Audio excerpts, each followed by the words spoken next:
অর্থ পাচার ও স্বচ্ছতার অভাবে কর্পোরেট খাতের সংকট সম্প্রতি রাজধানীর পল্টন টাওয়ারে financial transparency in corporate sector শীর্ষক সেমিনারে অর্থ উপদেষ্টা সালেহ উদ্দিন আহমেদ গুরুত্বপূর্ণ তথ্য দিয়েছেন। তিনি জানান, দেশে অর্থ পাচারের মূল কারণ হল কর্পোরেটে আর্থিক প্রতিবেদনের স্বচ্ছতার অভাব এবং নিরীক্ষকদের দায়িত্ব পালনের দুর্বলতা। সালেহ উদ্দিন বলেন, অর্থ পাচার অনেক স্তর নিয়ে চলে, তাই এর পেছনে জটিলতা থাকে।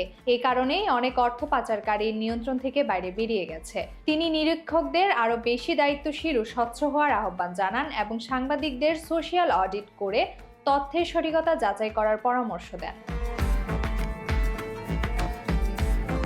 তিনি আরও বলেন, সরকারের হাতে কোনো ম্যাজিক নেই, তবে নেগেটিভ ও পজিটিভ সব বিষয় বিবেচনা করে অর্থনীতির সামনের দিকে এগিয়ে নেওয়া হচ্ছে। সেমিনারে অর্থ সচিব, আইইসিএবি সভাপতি এবং অন্যান্য সম্মানিত ব্যক্তিরা উপস্থিত ছিলেন। তারা স্বচ্ছতা বৃদ্ধি এবং নিরীক্ষিত আর্থিক প্রতিবেদনের প্রকাশের গুরুত্বের উপর জোর দেন।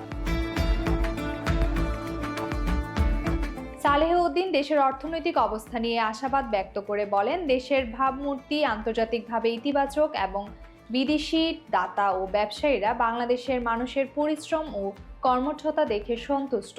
তিনি আশা করেন, আগামী দিনে বাংলাদেশের অর্থনীতির নতুন উচ্চতায় পৌঁছবে।